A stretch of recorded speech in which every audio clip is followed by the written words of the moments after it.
comes, tables wait, the bar's got that swing. Glasses clink, hear the ice cubes sing. Liquid lunch, pour it smooth, let it flow. Friends round the table where the good times grow. Raise a glass, let the worries slip away. Liquid lunch, we're living for today.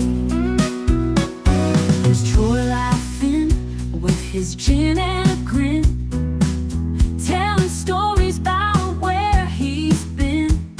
Boomer's got whiskey, he's loosening his tie, chasing dreams under a midday sky. The bartender knows us, he's mixing with flair. Every sip's a moment we're happy to share. Liquid lunch, pour it smooth, let it flow. Friends round the table where the good times grow. Raise a glass, let the worries slip away. Liquid lunch, we're living for a day. The clock don't matter, we're lost in the vibe. Jazz in the air, feel the soul come alive. From martinis to bourbon, we're riding the wave. Stealing this hour, it's the freedom we crave.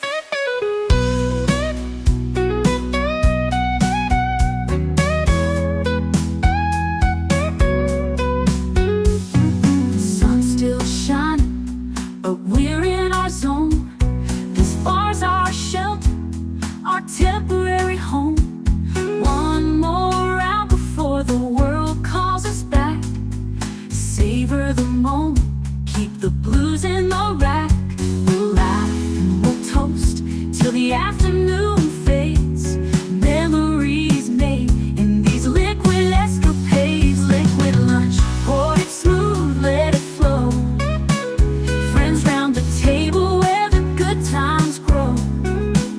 Raise a glass, let the worries slip away. Liquid lunch, we're living for today. So here's to the day, like the drinks and the fun. Our liquid lunch, till the next one comes. With a wink and a smile, we'll be back real soon. Chasing that jazz under the high noon.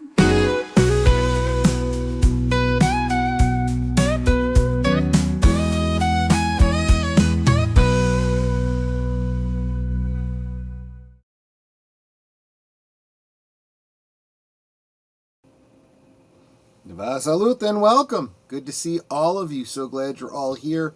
Those of you that are here, yes, it is the very beginning, so you guys might still be funneling in here, but as you probably saw from the title and from the description below, it's Thankful Thursday. That is my new idea for the theming of the day of the week for the show.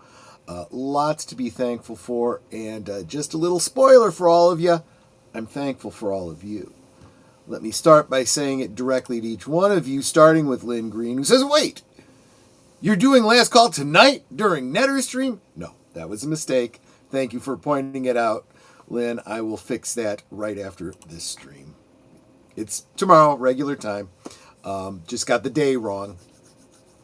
I am used to setting up the stream the day before, so I set it up yesterday, and I was thinking, oh, I'm doing so good. I'm setting up the stream, 2 days in advance. Well, but I, on automatic, set it up for the next day, which was today. So let's see where I went wrong. Have a great stream. Have a great show, my friend.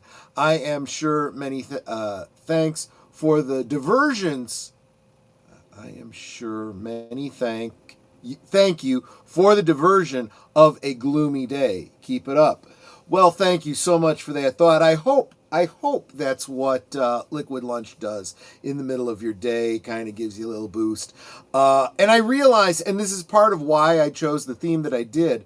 Well, part of the part of the reason I did is the alliteration of it. I know that you like that, Big Al. You kind of got me on that whole idea of watching for alliterations in my titles and my subjects and so forth. But also, I realize that I get a little ranty sometimes, and I think that's necessary sometimes. Let off a little steam. That's part of the branding, right? I always said, especially like last call was, a bunch of friends coming together at a bar, letting off steam after a brutal week.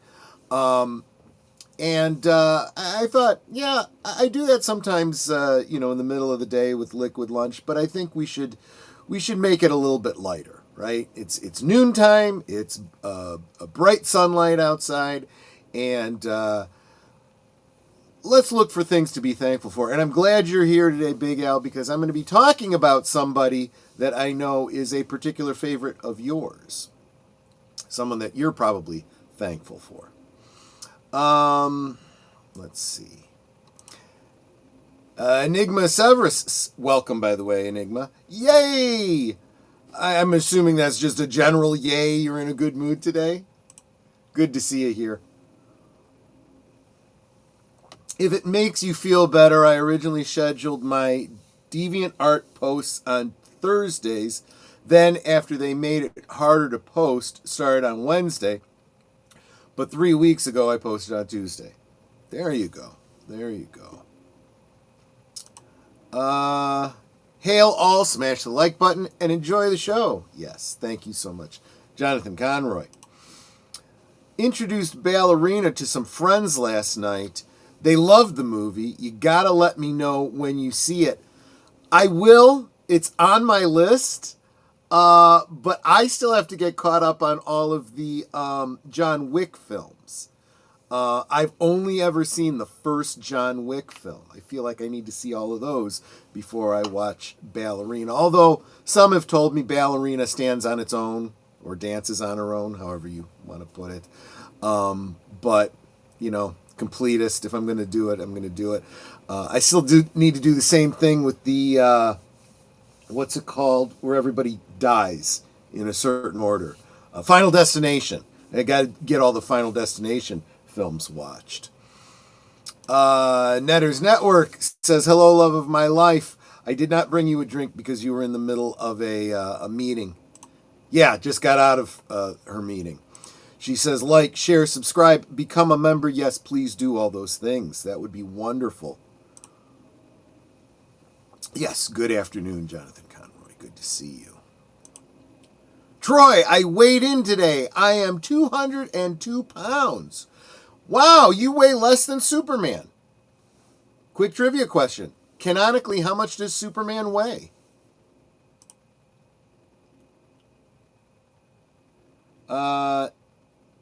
Yeah, exactly. That's exactly right. Yeah, I'll get that taken care of.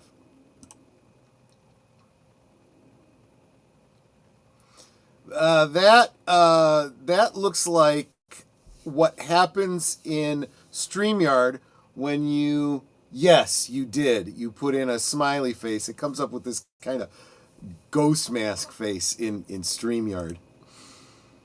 Ballerina does not stand on its own, and John Wick 2 is one of the top ones. My order is John Wick 1, 2, Ballerina, then 3 and 4. Ballerina takes place in the middle of Wick 3. Well, I'm glad you mentioned that, because that might make my watching order 1, 2, 3, Ballerina 4. Might be how I do it then. Glad you mentioned that.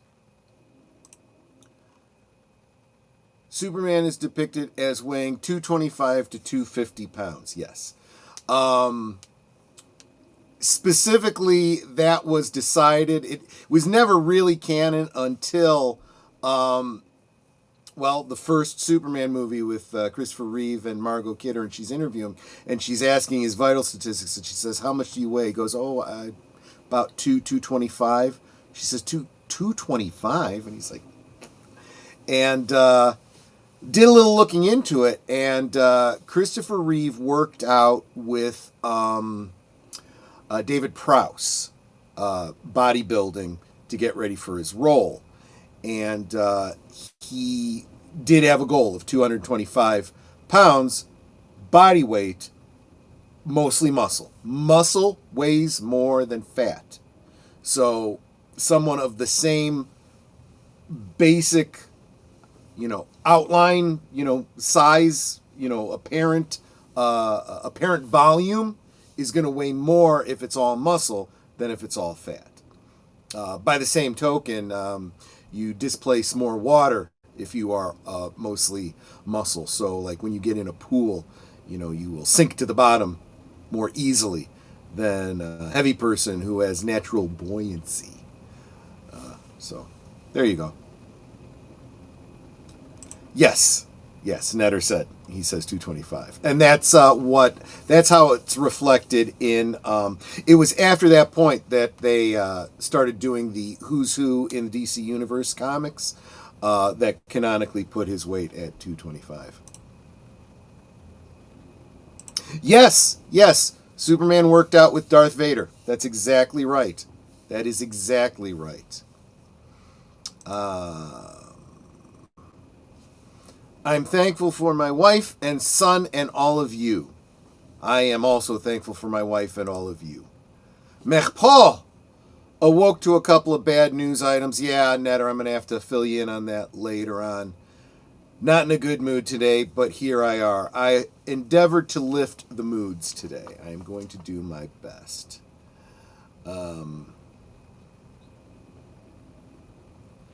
He's in the middle of being transported to a contact. Don't want to ruin it for Troy. And he is requested to take care of an issue. And it actually makes more sense for Wick 4. Gotcha.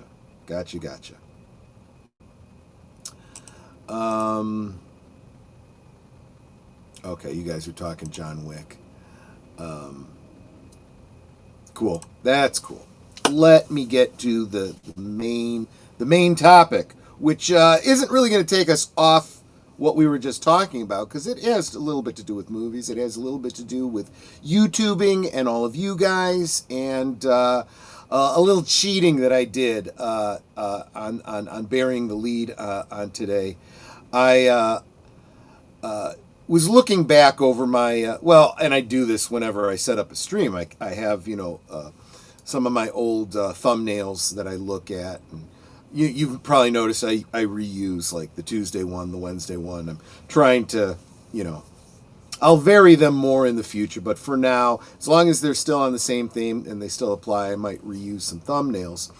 And I saw one from what was last week or the week before where I was thanking a particular YouTuber for a shout out in her video.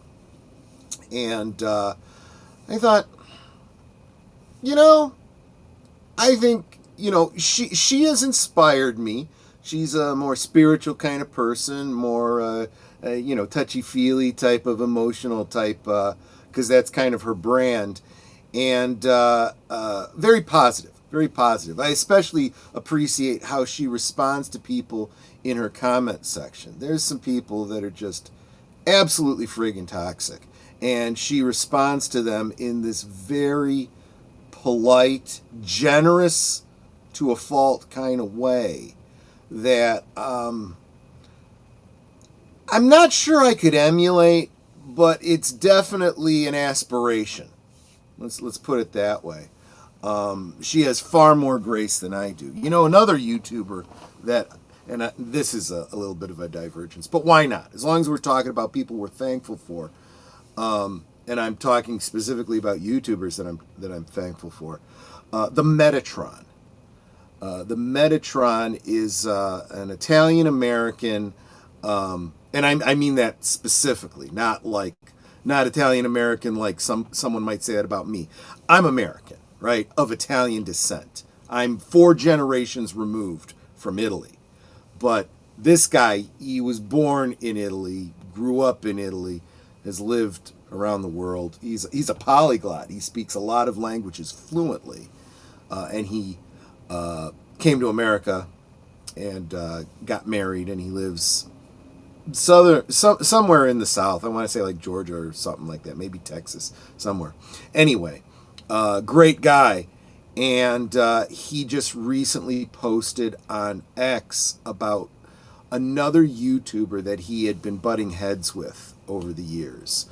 Someone very toxic, who he almost got into a sparring war with. And what held him up was that when Metatron announced in a video that his mother had passed away from cancer, this YouTuber that had been very hostile to him and argued with him and put nasty grams on all of his comment sections, came to that particular video and said, "I'm really sorry to hear about your mother." And that just, Metatron said, it just made him stop short and go, "Oh, wow." And then he decided to just drop the whole thing. He wasn't going to respond in kind. He wasn't going to nothing. And then he posted on X that he had just found out that this individual had passed away. And he felt badly. And he said some very general nice things about him. Like, for all the problems that I've had with him, of course, I never wished him ill. I wish he had had a long and happy life.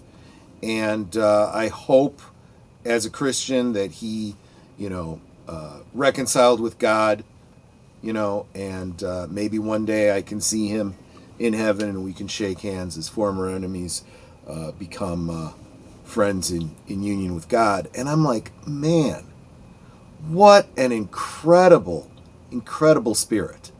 And I just had to say, Metatron, you are a godly man. Definitely, I aspire to be more like you. I am not there at all. Not by a long shot. But that is a great example. Enigma Severus says that he is,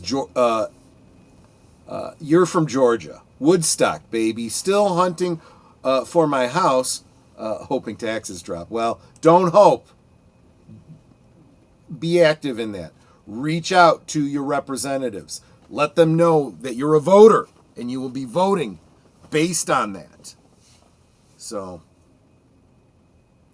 the greatest lie the devil ever told was that he didn't exist. And the greatest lie that the system ever told was that you can't resist. Do I have to be human? No. If you can be a dragon, always be a dragon. But anyway, let me get back to what I was saying. So this particular YouTuber, who I am not going to list her and tag her in this video because I'm being a little cheeky and I want to see if she actually listens to this video and catches it herself. But I am going to drop the link to her channel in the chat for all of you guys to go and make sure you go and follow her. You guys probably already have, since I've mentioned her before. She's been on Netter's Network. She's been on Last Call. And so I'm being cheeky because she was a little cheeky, right? She mentioned me in a video, which I didn't realize she had done until after I saw the video. I'm watching this video of hers because I pretty much watch every video she does. And she mentioned me indirectly. She didn't say my name. She said, "You know who you are." And she was describing, some things I had said on a previous video. And it's pertinent, so I'm going to tell you what I said on the previous video. I had said something about, and this shouldn't come as a shock to any of you, I said something derogatory about the entertainment industry and how they're not putting out good movies like they used to. And this is why I've done I just did a 3-week run, a series on Last Call, talking about movies from 1985.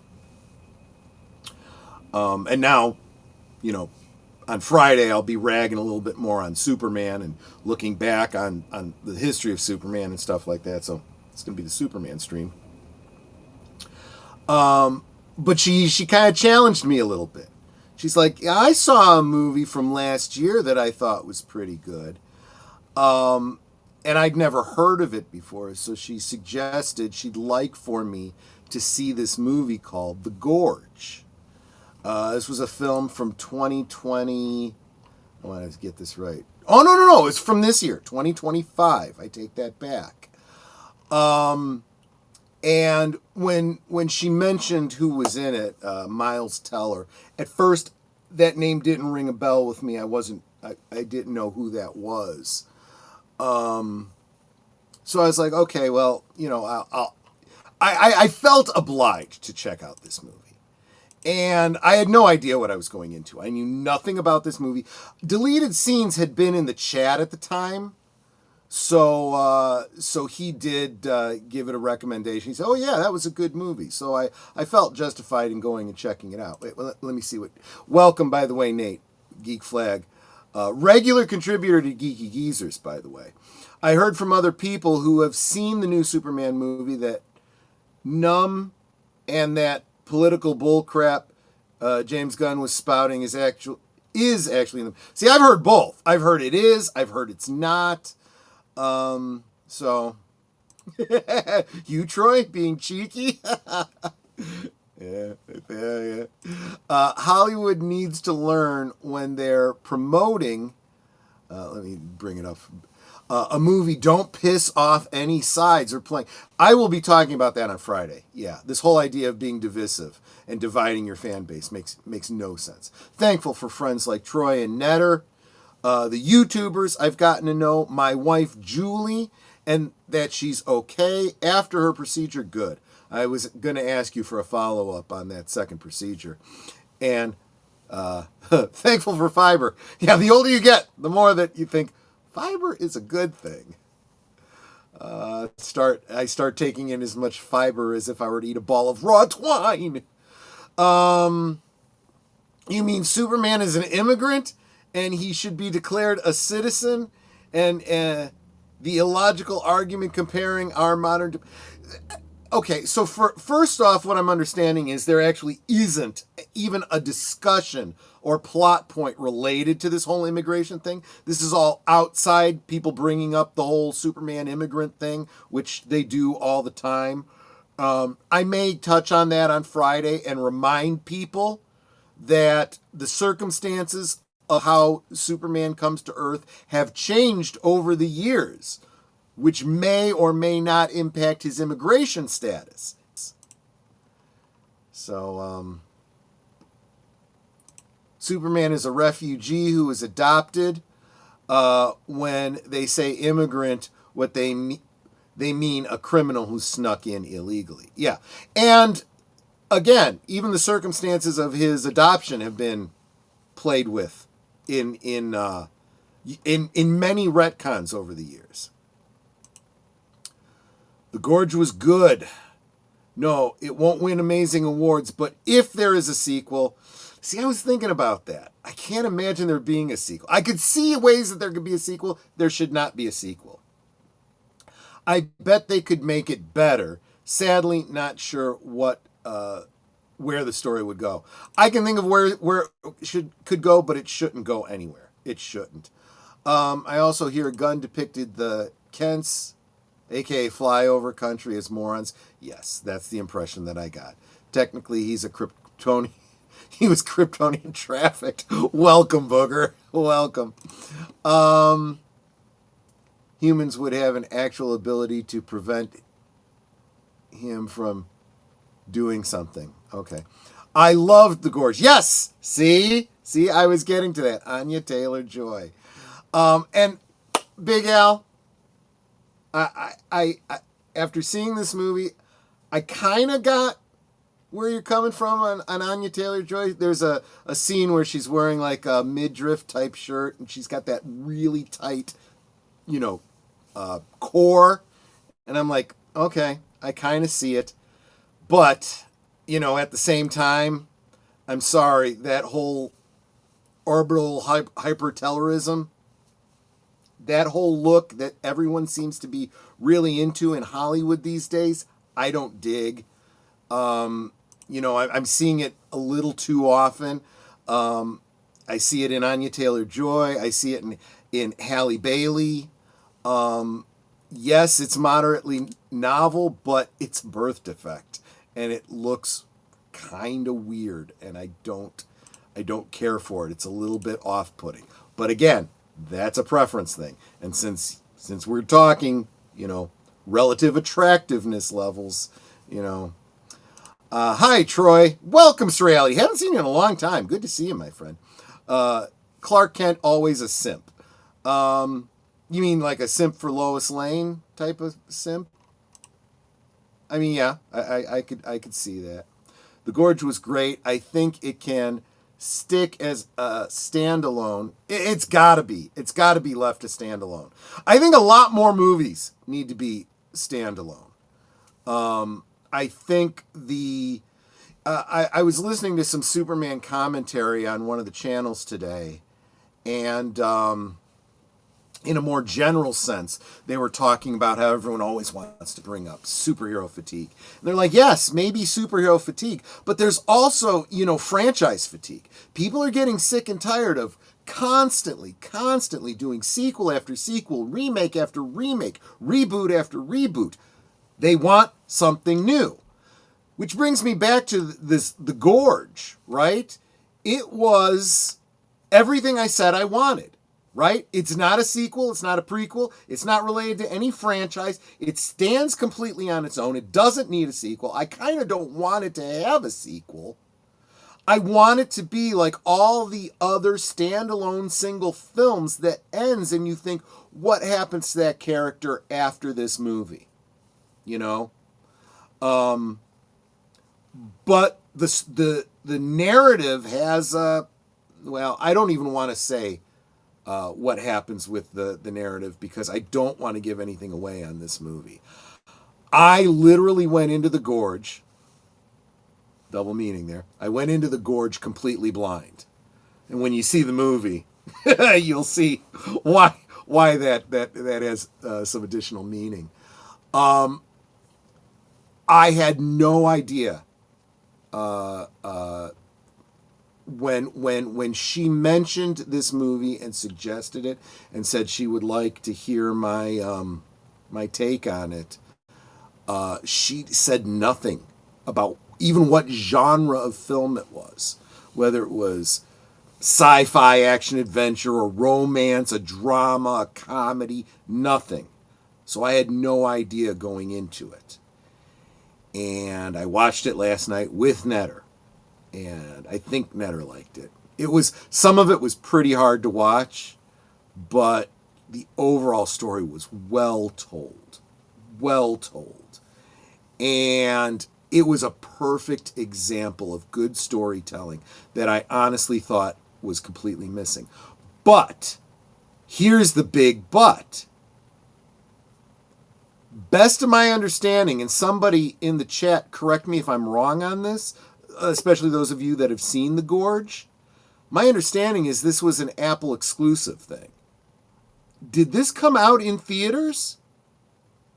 Because if it didn't, that is a whole other problem with our entertainment industry. This idea of good films, good entertainment that are absolutely exclusive to streaming services, which drastically decreases your audience. I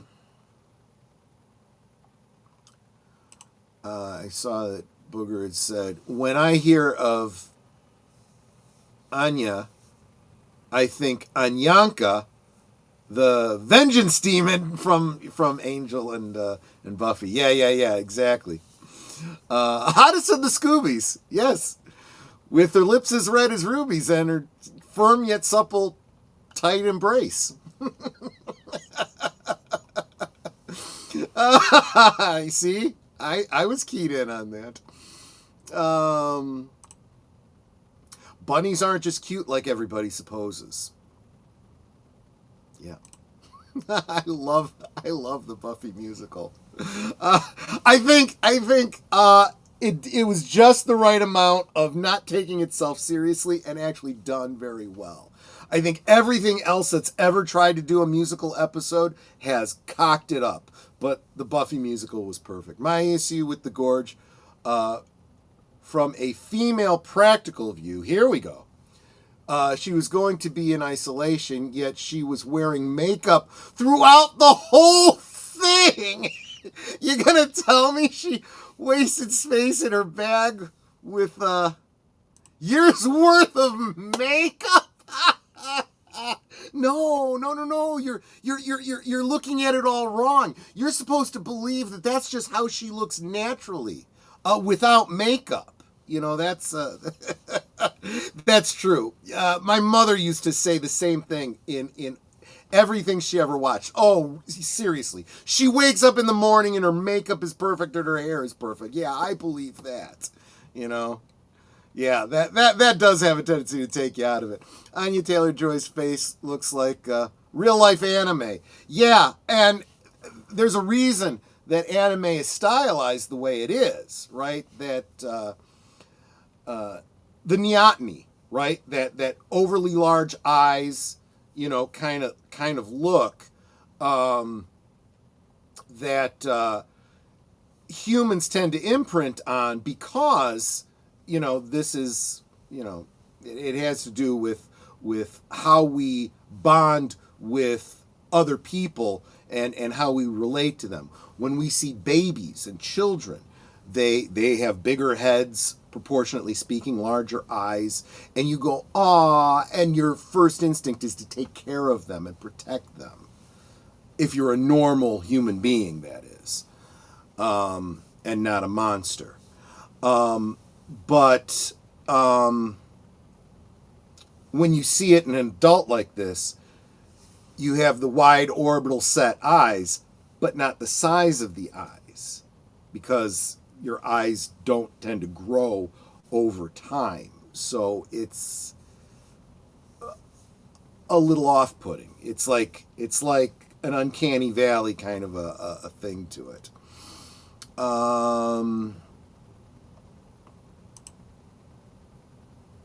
Yeah, you're right. That's usually true. If people start to make a movie for telling a great story and making an entertaining movie and stop making movies just to have a sequel or a franchise, yeah, that would be nice. And I do think that's what they're doing with this current Superman movie too. I mean, I get it. I want to know how they got a piano into her location, but yes, there are errors in that regard. Don't destroy my happy movie that I like. See, that's the other thing. There was a lot of stuff that was there that were like, well, was that there because of the previous person? You know, were the vinyl records there because other people had brought them and left them or whatever? The piano, was that something that someone suggested that should be there? And it's always been there, which also means that it needs to be upkept. You know, if you play the piano, you're going to then have to tune it, because if the person that didn't play the piano before did, you know, okay, never mind. I think shared universe model will not work in future. Films need to be standalone for a while. Audiences' viewing habits have changed and they don't want to do homework. I agree with that. But more importantly, I think the writers don't want to do their homework. And that's the problem. You can't have a shared universe if you don't know the universe. If you just think, well, this is fiction, I can make anything up. No, that's not how a narrative works. Okay? If you are an author, this is probably a terrible example, but if you're George R.R. Martin, right? You have to keep track of all of your history, all of the countries, their languages, how they interact with people, the relationships between people. You have to keep all that straight. If you get it wrong, the fans will notice, and that takes them out of it. And it looks sloppy. It's just sloppy, you know? There's got to be a sense of excellence. And that is true when you have multiple writers sharing a universe. Get it right or don't do it. Joe, I hope you will be back for Last Call on Friday. I think you're going to really enjoy the conversation around that. Oh, yes, but as I say, yeah. There you go.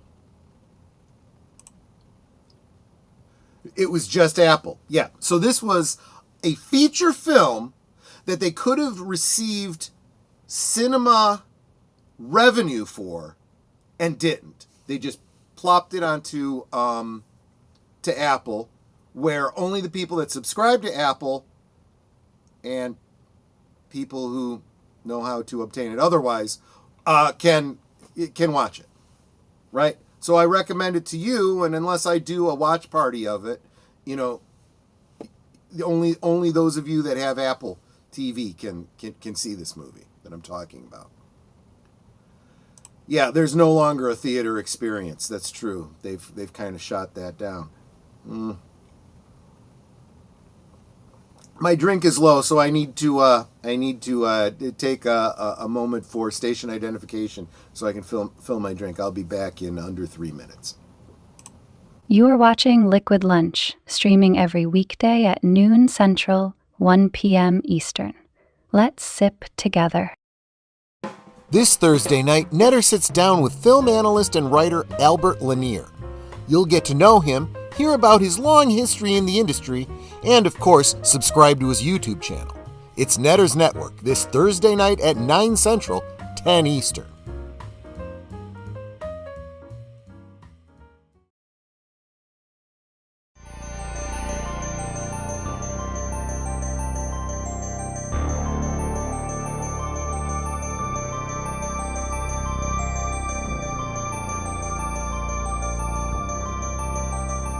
This week on Saturday Night at the Movies, we have been recruited by the Star League to defend the frontier against Zur and the Kodan Armada as Big Al presents The Last Starfighter on Films with Friends, Saturday at 9 Central, 10 Eastern. Every Sunday evening, Aged Boomer and Papa Pacelli bring you the rundown of the week's geek news, or at least what they think is interesting. You may have heard about it somewhere else, but Boomer and Pacelli put a spin on it you likely won't hear anywhere else. It's Geeky Geezers, every Sunday evening at 8 Central, 9 Eastern.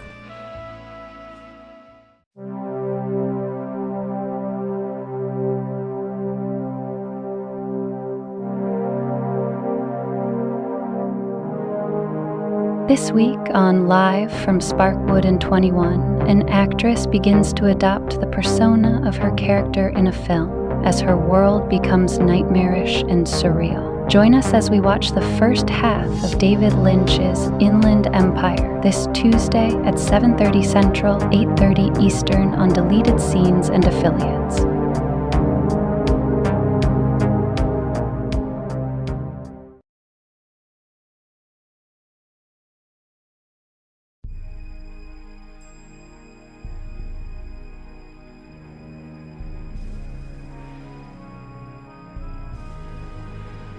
Just why is Servalan bound for Sardos, a planet in the outer darkness of the galaxy? And is it worth Avon risking all their lives to find out? It's Moloch, this Tuesday on Last Call Presents Blake 7 at 10 p.m. Central, 11 Eastern. We now return to our liquid lunch.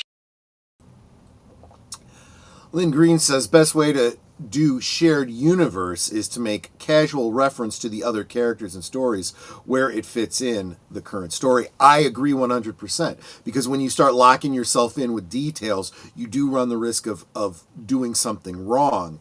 I mean, some of the great examples of that is was it Batman Forever, I think it was, where Bruce says to Dick, the circus has to be halfway to Metropolis by now. Just the drop of the fact that Metropolis is a city in his universe, implying that Superman exists, right? Another great one was on the John Wesley Shipp Flash TV series back in the, was it late 80s, early 90s, when he and his... he's taking his dog for a walk, and this is after he's been Flash for a while. He goes past a movie theater that's playing a double billing of Superman 76 or whatever year it was, and Batman 89. And the dog's like sniffing at the popcorn trying to get in. He's like, No. Haven't we had enough of that? That superhero stuff or whatever it is, something like that. Which is an interesting thing because that raises a question. In the Flash's universe, does that mean there is no Batman and Superman? They are fictional characters in movies like in our universe? Or are they saying that in his universe, Superman and Batman have been turned into a movie franchise, which is presumably a fictionalized version of real, heroes in their universe? It's an interesting thought. So I agree with that 100%.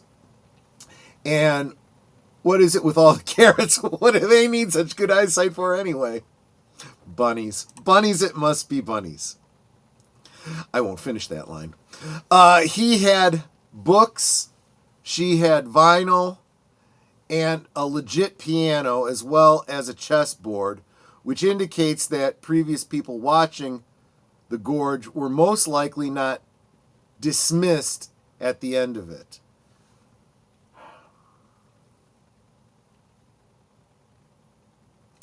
I'm not prepared to make that last assumption, but what I do believe is that when you are assigned to a remote posting, right, and you're going to serve there for a period of time and leave, and someone else is going to take over for you, it does become very common to leave things behind that you enjoyed, that you can always replace in the civilian world. So, I'll leave this for the next person, right? So yeah, there's going to be different stuff on different sides. I was also thinking about the books. I wondered if the little library there on his side was like books that were left behind by previous people, or if it was somewhat stocked, for the purpose of giving people something to do, in the year that they're going to be there and stuff. I don't, yes, and I did also get the impression that if you're going to be alone, why do you have a chessboard? Why do you have a chessboard? But I can understand that. Although, no, actually there is a good reason to have a chessboard if you are by yourself. There are books that you can get that give you chess puzzles. And sometimes it's good to set up your chessboard the way a chessboard, so that you can look at it from different angles and think about the puzzle. So if you're into doing chess puzzles, that would be a good thing. Don't make it essential to know. Yeah, that's the other thing too. It allows, and see, I think this is the other important part. It makes you feel like you're getting more story than you are, right? If you imply story, like just what we're talking about here with the Gorge, just having this conversation about the things that they had and maybe they left behind, maybe they're left behind by someone else, blah, blah, blah, blah. This is all lore building going on in our heads that's not explicitly covered in the film. You get little clues, you get little details, but you got to fill it in for yourself. So this was a 2 hour and a few minutes, 2 hour and 7 minute movie, and I've already gotten more than twice that much time thinking about it, and now talking about it, so that's a real bang for your buck, right? If this had been a theatrical release and I'd spent $10 to go see it, I'd say, wow, did I get my money's worth? Hell, I could go out and spend another $10 to get the DVD of it, to rewatch it. It's still worth it to me. That's a good movie, right? Good afternoon, Leia Plus Size. Sorry I'm late. Went out to lunch, but if you love Anya Taylor-Joy, check out the movie The Menu. Good film. Okay, I'll look into that. What I did want to say, speaking of movies with these actors in it, so I see this movie not knowing at all that Anya Taylor-Joy was in it, not clicking who Miles Teller was, and not knowing that Sigourney Weaver was in it. So I knew no one who was going to be in it, no idea what the genre was going to be. But here's what's cool, and I'm wondering if Jess knows this. I'm watching this, and there was the scene you guys talked about with the chessboard, right?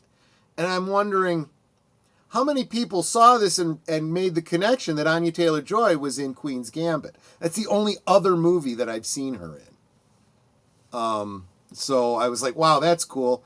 And then there's a scene that involves drums. And I'm like, Miles Teller, the only other movie I've seen him in was Whiplash, where he plays a drummer. I'm like, I see what they did there. That's kind of cute. That's kind of clever. Both great movies. You got to be in the right mood for it. Whiplash is very much a drama that can be hard to watch at times. I would argue it deals with an abusive teacher-student relationship.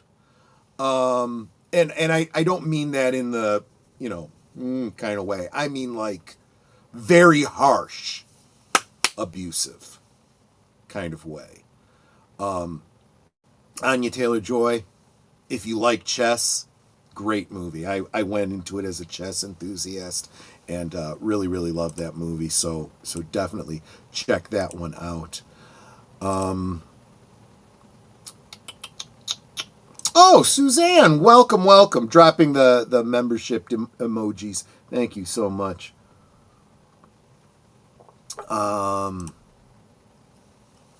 What do they need such good eyesight for anyway? Bunnies, it must be bunnies. Yeah, it was released by Apple TV exclusively. Women in women's prison who go to amazing effort to have makeup. For most of them, it isn't for men or dating, but just their own self-image. That's fair. That's fair. Whatever justifies it in the course of the narrative.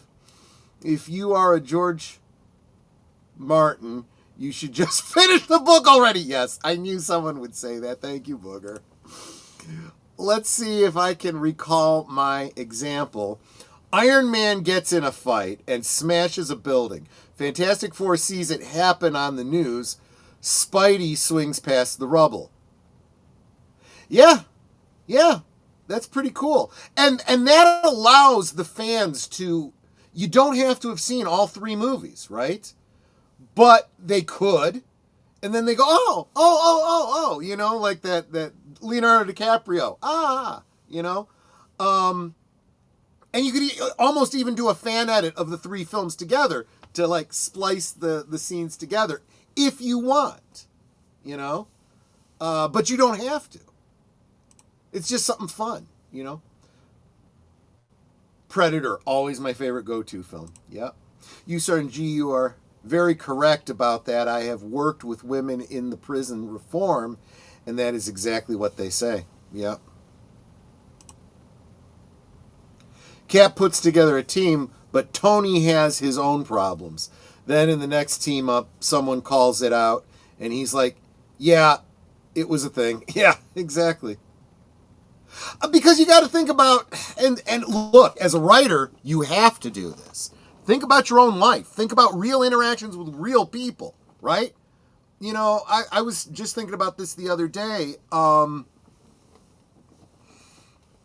So many YouTubers, right? You have this kind of direct communication with us. So it's like, it is a friendship, right? We establish a rapport. This is the way we communicate. If we were co-workers, we would have similar interactions, right? If we went to church together, we'd have interactions at church. But there's a narrowness to that. You only interact in those certain circumstances. Doesn't mean that I'm not genuine when I'm with you. You are seeing me, WYSIWYG, but you don't know me the way Netter knows me driving in traffic getting angry or something. You know, for example, right? You don't know the whole picture. So you don't always know everything about somebody. But you do get to know them, right? That's just human interaction. And I feel like you need to feel that way about the characters you see in a movie, right? And you have to also understand as a writer how other characters interact. Okay, so if I'm following Tony Stark, right, and I see him in Afghanistan, and I'm with him as he, you know, takes shrapnel in the chest, and he builds his armor, and he gets out, and he's dealing with his guilt over, you know, Stark Industries, you know, weapons to bad people and stuff like that. And, you know, his father issues and his relationship with Pepper and so on and so forth. I see all of that from Tony's point of view, right? But as a writer, you've also got to see it just from Pepper's point of view, right? How does she see Tony? What is her relationship to Tony? And what does she know? She doesn't know everything the audience knows. And you have to write her that way. And you've got to keep all of that straight. That's the big problem. And by the same token, what's happening in the world you have to be aware of as well. It can get complicated. But if you can't handle that complication, you shouldn't be writing for these franchise films. You just shouldn't. Whereas something like The Gorge, there is a single narrative there. It is one 2-hour and 7-minute movie taking place in a world that we assume is identical to ours, with only the exceptions of what is mentioned in the narrative. Although it's meant to be implied that it could be taking place in our real world and we wouldn't know about it. But be that as it may, there are hints about what might be different from the world, and that all had to be determined before pen was set to paper. The writer had to figure all that stuff out and communicate it or not. Those are also choices that the writer makes. There is still a theater experience, sadly not a good one. My city has 2 AMC theaters, and one is beset by rude staff who argue with customers. That is going to be the death of all brick and mortar businesses. As we start to get other options, I don't have to go grocery shopping. I could do HelloFresh. I could do that other one that HelloFresh owns. I could do Amazon Fresh. I could do whatever and have the groceries delivered to my house, right? I don't have to go to the theater. I can stream, I can, you know, watch on my own TV in the privacy of my own home and so forth. I don't even have to go to a restaurant anymore. I can get takeaway, or I could just cook for myself. You know, what is going to bring people back and what is going to keep people employed, if you are all so concerned about AI taking your jobs, the thing that will never take the place of a human being is human interaction. If you can't get the human interaction on, I may as well just go with AI. It's as simple as that. Golden rule, people. If you take nothing else from this life, treat people the way you want to be treated. Be a much better place if everyone did that. This requires seeing the Iron Man movie to know what happened. But if you did, you get the connection. And you get more out of it if you have. And that's when, see, this is where this whole idea of not having to do the homework makes you want to do the homework, right? The fact that I don't have to know, they make a reference, I know everything I need to know to enjoy this movie. I don't need to see anything else. But now I'm going to go, maybe I want to see that Iron Man movie. It's not in theaters anymore. I have to, one of two things. I have to subscribe to Disney Plus, which I'm not doing, or I can go buy the DVD. Either way, Disney makes more money. But if you make it, you have to see this movie in order to go see the next one, you go, I don't want to see that movie. So I'm not going to see the other one either. I quit. I'm done. I'm tired of doing homework. That is what the entertainment industry needs to learn. Well, I best use up these emojis today. It may be my last day. I'm sorry to see you go as a member. You don't use them up, but I get what you're saying. Yeah, I'm so sorry to see you go, Suzanne. I know you were gifted a membership. But at least you enjoyed your time with us while you were here. And stay subscribed and hit that notification bell. You know, you can still be here for most streams. You don't have to be a member to enjoy the streams. Wait. There you go. He also name-dropped Superman in that movie, if I recall correctly. There you go. Speaking of looking into details, it's just like that issue with John Wick where, oh, I won't spoil it. You jerk. In the comics, Marvel Comics would see DC movies and vice versa. Yeah. And there's even that line in one of the Spider-Man movies where Aunt May says, Peter, you're not Superman, you know? Salute, Clue Channel, welcome. Different writers in a shared universe without a writer's Bible for continuity lead to drop plot elements. Yes, and I'd say even more than a writer's Bible is you need one overarching showrunner type person. People they want you to believe that that's Kevin Feige for Marvel, but if it is, he's asleep at the rudder. So, age-old question, who wins in a fight, Batman or Superman? No one, because they wouldn't fight. And don't give me that Dark Knight Returns stuff. That's an alternate what if that never should have happened. It's why we find ourselves in the position that we're in. You will notice, Netter, that one of them did not have a chessboard. Those chess pieces were made out of like bolts and screws and things. It was there was a chessboard on one side and there was a makeshift chessboard on the other side. Oh yeah, at the start of the fourth movie, this is why Superman works alone. Yes, that's right. Which I've heard people read way too much into. Superman can blast Superman into deep space, but he's also afraid of little green rocks. So, just saying. Right. But that's the other thing. He can do that, but he wouldn't. Superman would not do that, especially not to Batman. Writer's Bible or a continuity person is essential, and no one wants to do that anymore. See, that's unfortunate because the fans do it obsessively. They almost do it for free. That's the other thing. Just go to the frickin' wikis. Look it up on the wikis. Not Wikipedia. I mean the specifically fan-run wikis for the canon of these things.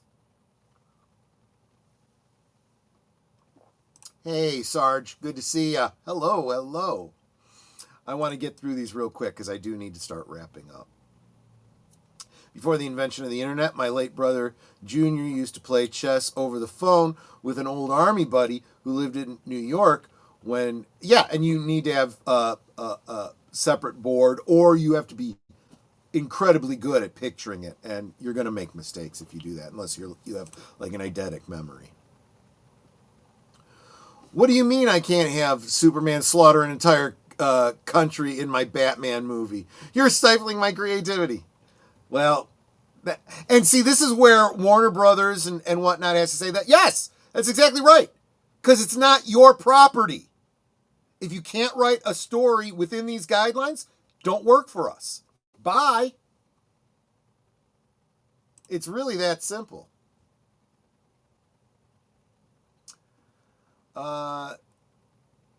It's your movie, but if Superman is slaughtering, you need to make sure that Superman says, I am no hero. Yeah, that's a good point. And call it The Boys. Yeah, just call it The Boys. There you go.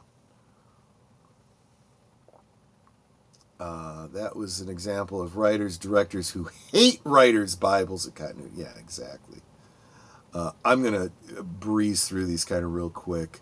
I want to see if I haven't said hi to somebody. I want to make sure I say hi to everyone.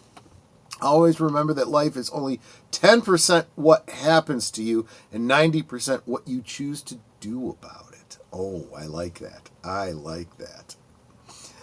The shared universes examples are exactly what was missing from Agents of S.H.I.E.L.D. Yeah, that was an example of Marvel doing the negative DC thing. DC always had this, and kind of still does, has this problem of having multiple iterations of characters and not allowing them to touch. If we have it on TV, it can't be in the movies. If it's in the movies, it can't be used in anything we're doing anywhere else. And that's a problem. And for the most part, Marvel was very integrated. But they decided that Agents of S.H.I.E.L.D. was going to be completely separate. Despite having Sam Jackson and How I Met Your Mother girl do a guest appearance, basically it now has been completely retconned out of existence. Nothing that happened in Agents of S.H.I.E.L.D. actually happened in the current Marvel Universe. Reason being, they had a whole story with that grimoire. That grimoire was rebooted and retconned in WandaVision, or was it Agnes All Along, or whatever. One of those, dark witchy type movies of theirs. One example of reg diff between... Oh, hi there, Joe. I've seen you before. Good. Glad to see you here. Is DC heroes mostly have a stable life, job, stable relationship. For example, Daredevil has a messed up life, The Flash has a stable life, etc. Yeah, they've got different problems, but yeah, they've got more aspirational type stories. And we, of course, will be talking more about these issues related to Superman specifically and genre films on Friday night on Last Call. And tomorrow, of course, is Friday, so I'll be talking booze. I have not yet decided what I'll be drinking Friday night, but that's what I will be talking about again. I did want to say, because I did mention her, please make sure you are subscribed to Flow with Jess. She is the reason that I was talking about this movie, The Gorge, today. Didn't get into details or spoilers as much as I wanted to. Really, really good movie. Really good choice, Jess. I'm glad I listened to you on that one. And that's what I'm thankful for. I am thankful for the interaction that I've had with that channel, Flow with Jess. She is a sweet girl. I don't have a daughter, but I'd like to think, if I did, be a lot like Jess.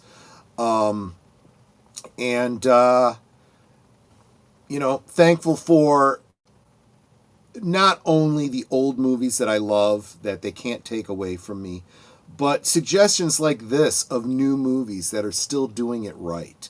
There is still entertainment out there to be enjoyed. But maybe it's about time to steer clear of the franchise stuff. Unless the franchise is actually being managed well. And there's very few that are still. Yes, that's exactly right. Scarlet Witch and the Multiverse of Madness, featuring a cameo appearance by Doctor Strange. Yeah, I'm kind of afraid that this Superman movie is something of a Justice Gang movie with an appearance by Superman. Anyway, I want to thank you guys so much for just for being here. Really, that's what I am most grateful for. I say it in every stream that I do this. I am encouraged to do this by you guys. You guys continuing to show up, and that implies that you enjoy what I do. You wouldn't come back if you didn't enjoy what I do. So I'm going to keep doing it. You know, like I tell my wife, you keep feeding those squirrels, they'll keep coming back, you know. Which I don't have a problem with, because, you know, if times ever get lean, you know, I just saying. Anyway, thank you guys so much for being here. Thank you for all the ways you support me. Hitting that like button below means the world to me. It really does. Sharing out the stream so that maybe we reach a wider audience, get more people in here. If you enjoy what I do, probably your friends would too, because they probably like a lot of the same things that you do. Yes, that's exactly it, Surreality. Thank you. You're absolutely right. Thank you for the company. Thank you for keeping me company during lunch today. And that's what I hope that I have provided for you guys as well. Tonight is Thursday Things on Netters Network. We've got a great guest that we'll be interviewing tonight. Hope you stop by. And this is exactly what I was going for. Like sitting in a pub talking, sharing drinks. You know, that's what a liquid lunch is, right? So, thank you guys so much. I shouldn't talk with my mouth full. Hope to see you tonight. Hope to see you tomorrow night. Hope to see you for liquid lunch tomorrow. Take care. And I don't know where I'm going with it. Take care. Love you guys. Bye-bye. Goodbye. Hope to see you again real soon.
So here's to the daylight, the drinks and the fun, our liquid lunch, till the next one comes.